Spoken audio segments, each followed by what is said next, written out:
Hello friends, चलो part 2 प्रारंभ करते हैं राजस्थान की नदियों का। पार्ट 1 के अंदर अपन ने अंतः प्रवाह की नदियाँ जो कि राजस्थानी में 60% हैं और अपवाह तंत्र का 60% है और 17% है जो कि अरब सागर की नदियाँ वो भी पढ़ चुके हैं।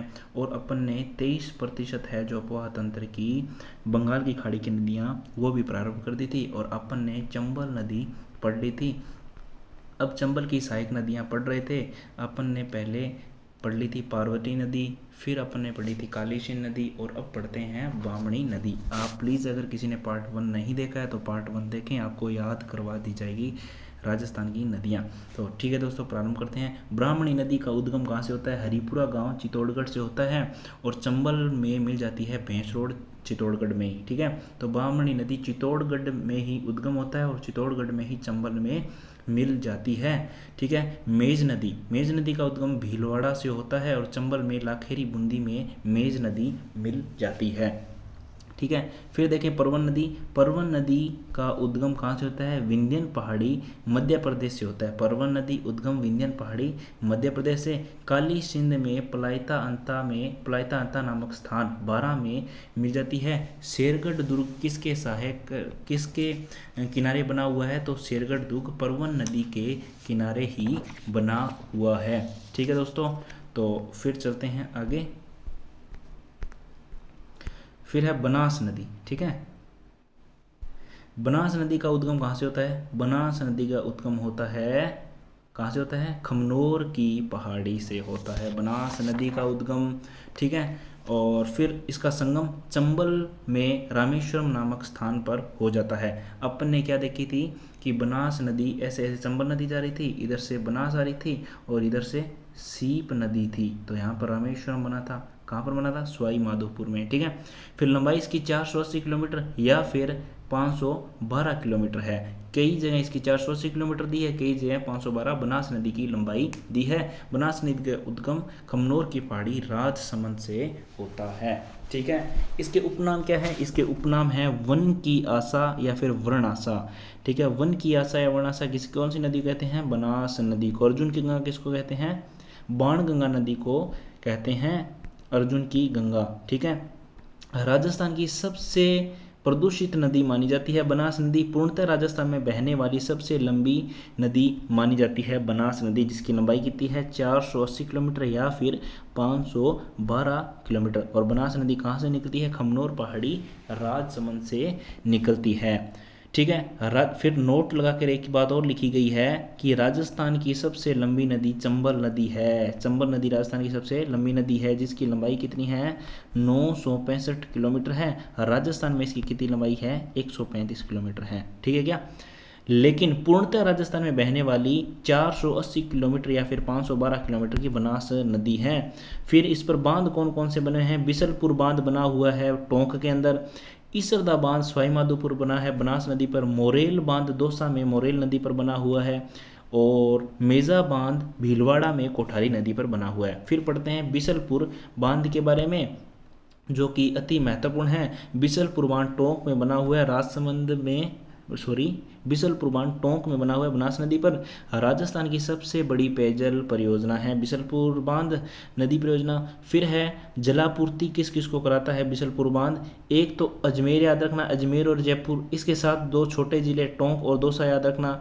फिर सवाई माधोपुर और नागौर को बिसलपुर बांध जलापूर्ति करवाता है। राजस्थान का सबसे बड़ा कंक्रीट बांध बिसलपुर बांध को माना जाता है। बिसलपुर राजस्थान के कंजर्वेशन रिजर्व में भी शामिल हैं। ठीक है, नदी जोड़ो परियोजना के तहत बिसलपुर बांध को चंबल से जोड़ा जाएगा।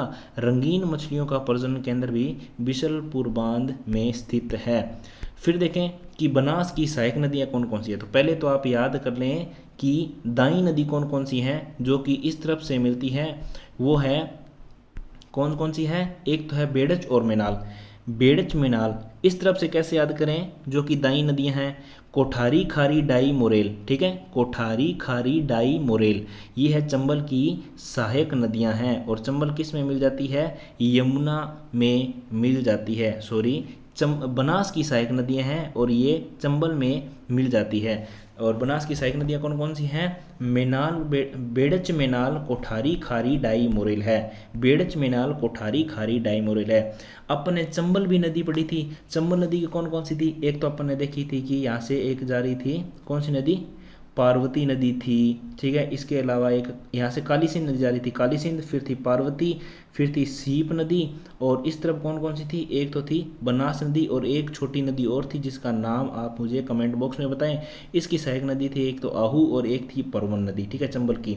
लेकिन जो बनास नदी है जो चंबल में रामेश्वरम में मिल जाती है और सामने से आकर सीप नदी मिलती है, तो इसमें कौन कौन सी इसकी सहायक नदियां हैं? इसकी है बेड़च मेनाल कोठारी खारी डाई मोरेल, बेड़च मेनाल कोठारी खारी डाई मोरेल, बेड़च मेनाल कोठारी खारी डाई मोरेल, ठीक है दोस्तों।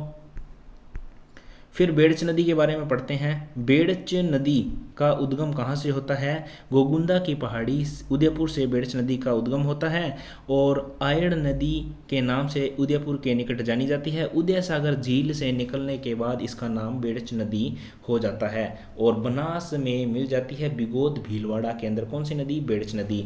और बेड़च नदी के किनारे आहड़ सभ्यता भी है और बालाथल सभ्यता बेड़च नदी के किनारे ही है।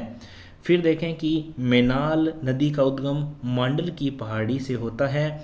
विलीन यह बनास में कहाँ पर होती है? बिगोद भीलवाड़ा में हो जाती है। और इसकी सहायक नदी गंभीरी है जो कि मध्य प्रदेश में है, अलग है ये जो मध्य प्रदेश वाली नदी है, ठीक है। कोठारी नदी का उद्गम कहाँ से होता है? दिवेर की पहाड़ी राजसमंद से होता है और कोठारी नदी पर बांध बना हुआ है मेजा बांध भीलवाड़ा में। और इसके कोठारी नदी के किनारे भागोर सभ्यता और ग्रीन माउंट पार्क भी स्थित है कोठारी नदी। तो मेनाल नदी कहाँ से निकलती है? मांडल की पहाड़ी से निकलती है। और कोठारी नदी कहाँ से निकलती है? दिवेर की पहाड़ी राजसमंद से निकलती है कोठारी नदी, ठीक है दोस्तों। और फिर चलते हैं कौन सी? खारी नदी। खारी नदी का उद्गम बिजराल की पहाड़ी राजसमंद से होता है और खारी नदी की लंबाई कितनी है? 80 किलोमीटर है खारी नदी की लंबाई। और बनास में कहाँ पर मिल जाती है? देवली के निकट अजमेर में खारी नदी कहाँ मिल जाती है? बनास में। फिर है डाई किशनगढ़ अजमेर में इसका मुख्य अपवाह क्षेत्र है। मोरेल नदी चाप मोरेल, ठीक है। कोठारी खारी डाई कौन कौन सी थी अपन ने? बेड़च मेनाल कोठारी खारी डाई मोरेल, ऐसे याद करिए ना, बेड़च मेनाल कोठारी खारी डाई मोरेल। तो अब आ गई मोरेल नदी। उद्गम चैनपुरा पहाड़ी जयपुर से होता है और मोरेल नामक मोरेल बांध है सवाई माधोपुर में, इसी में। और पहले अपन ने क्या पढ़ा था कि मोरेल बांध कहाँ पर है? दौसा के अंदर है, लेकिन ध्यान रखें ये कई जगह सवाई माधोपुर में लिखा हुआ है, कई जगह दौसा में लिखा हुआ है। फिर आती है गंभीरी नदी। ये गंभीरी नदी अपन बाद में पढ़ेंगे, इससे पहले अपन एक बार रिवाइजन कर लेते हैं जो भी आज अपन ने नदियाँ पढ़ी है। तो हमने पढ़ी कि बनास नदी का उद्गम कहाँ से होता है? खमनोर की पहाड़ी राजसमंद से होता है। संगम कहाँ होता है? चंबल में रामेश्वरम घाट में हो जाता है। लंबाई कितनी है बनास नदी की? 480 किलोमीटर या फिर 512 किलोमीटर है। राजस्थान की सबसे प्रदूषित नदी है और राजस्थान की पूर्णतः अंदर बहने वाली सबसे लंबी नदी है बनास नदी, ठीक है। बिशलपुर परियोजना बनास नदी पर ही है और जिससे जयपुर, अजमेर, नागौर, टोंक, दौसा और सवाईमाधोपुर सिंचित होते हैं या फिर उनका लाभ मिलता है। इसके अलावा बनास नदी की जो दाईं सहायक नदियां वह है बेड़च मेनाल और उसके अलावा बाईं सहायक नदियां कौन सी है? बेड़च मेनाल के अलावा कोठारी खारी डाई मोरेल है। कौन सी है? कोठारी खारी डाई मोरेल है। इसके बाद अपन ने इसकी जो सहायक नदियां हैं बेड़च एक एक पढ़ी थी, जैसे बेड़च गोगुंदा पहाड़ी से निकलती है, मेनाल मांडल की पहाड़ी से निकलती है, कोठारी दिवेर की पहाड़ी राजसमंद से निकलती है, खारी बिजराल पहाड़ी से निकलती है, डाई किशनगढ़ अजमेर में मुख्य अपवाह क्षेत्र है, मोरेल चैनपुरा पहाड़ी जयपुर से निकलती है। गंभीरी कहाँ से निकलती है वो अपन अभी पढ़ लेते हैं, ठीक है दोस्तों। गंभीरी नदी का उद्गम सपोट्रा तहसील करौली से होता है और संगम इसका यमुना मैनपुरी यूपी में हो जाता है। अपवाह क्षेत्र इसका करौली, धौलपुर, भरतपुर 3 जिलों के अंदर आता है गंभीरी नदी का अपवाह क्षेत्र, ठीक है। फिर है सहायक है इसकी कौन कौन सी है? अट्टा माची भद्रावती बेसावट बरखेड़ा, अट्टा माची भद्रावती बेसावट बरखेड़ा। बांध इस पर कौन सा बना हुआ है? पांचना बांध करौली में गंभीरी नदी पर बना हुआ है। राजस्थान का सबसे बड़ा मिट्टी का बांध है पांचना बांध जो कि गंभीरी नदी पर बना हुआ है करौली में। और इससे अजान बांध केवलादेव जो भरतपुर में स्थित है को जलापूर्ति की जाती है। किससे? पांचना बांध करौली के से, ठीक है, जो कि गंभीरी नदी पर है। यह गंभीरी की 5 सहायक नदियों पर करौली में स्थित है। पांचना बांध ये तो पढ़ लिया, लेकिन चंबल के अलावा राजस्थान की दूसरी यमुना में मिलने वाली नदी है गंभीरी नदी। ये थी राजस्थान की नदियाँ। इसके अलावा जो मुख्य फैक्ट है वो अपन देख लेते हैं, जैसे कि त्रिवेणी संगम, बनास, चंबल और सीप। मैंने आपको बताया था कि चंबल जा रही थी, इधर से बनास आ रही थी, इधर से सीप रामेश्वरम के इधर बनाती है, ठीक है। तो चंबल, बनास और सीप मिलकर बनाती है रामेश्वरम घाट सवाई माधोपुर में। फिर में याद रखना कि बनास, बेड़च, मेनाल, ठीक है, बनास, बेड़च और मेनाल, जो अपन ने ऐसे पढ़ी थी ना, बनास के इधर बेड़च और मेनाल मैंने बताई थी। तुम बेड़च और मेनाल एक ही जगह पर बिगोद भीलवाड़ा में मिलती है, बनास में, ठीक है। बनास में बेड़च और मेनाल बिगोद भीलवाड़ा में मिलती है। इसके अलावा बनास के अंदर खारी और डाई कौन कौन सी बताई थी मैंने? एक तो बेड़च, मेनाल, कोठारी, खारी, डाई, मोरेल, ठीक है। तो इनमें से डाई और खारी है ना, मोरेल को छोड़ दो, खारी और डाई है, जो बनास में राजमहल टोंक में मिलती है। फिर मैंने आपको बताया था सो जा माही, मतलब सोम जा का माही बेणेश्वरी, ये तो आपको सबको याद रहना चाहिए।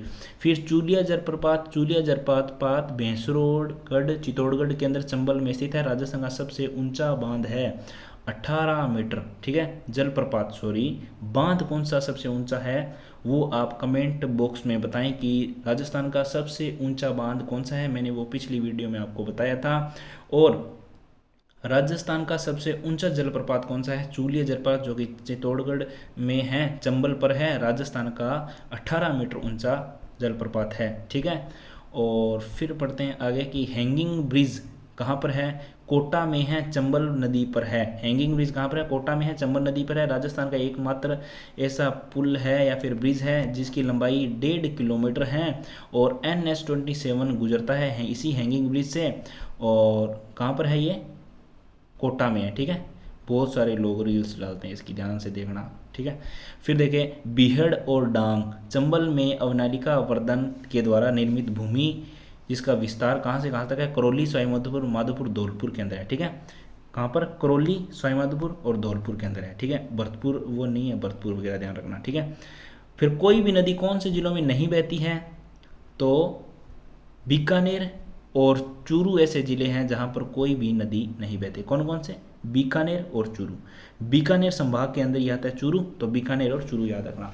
अधिकतम नदियाँ कौन से जिले में बहती है? चित्तौड़गढ़ में अधिकतम नदियाँ बहती है। फिर देखें कि लंबाई के आधार पर अवरोही क्रम, चंबल नदी की लंबाई 965, चंबल, माही, फिर बनास और फिर आएगी लूणी नदी, ठीक है। चंबल, माही, बनास, लूणी, ठीक है।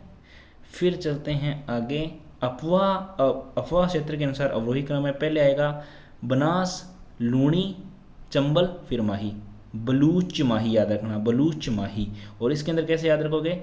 चंबल, चंबल, ऐसे याद रखोगे। देखो कैसे कैसे याद रखना है? चंबल, देखिए चंबल, चंबल, अवरोही क्रम में हो जाएगी लंबाई। अफवाह क्षेत्र में बलूच माही याद रखना, ठीक है, बलूच माही, ठीक है।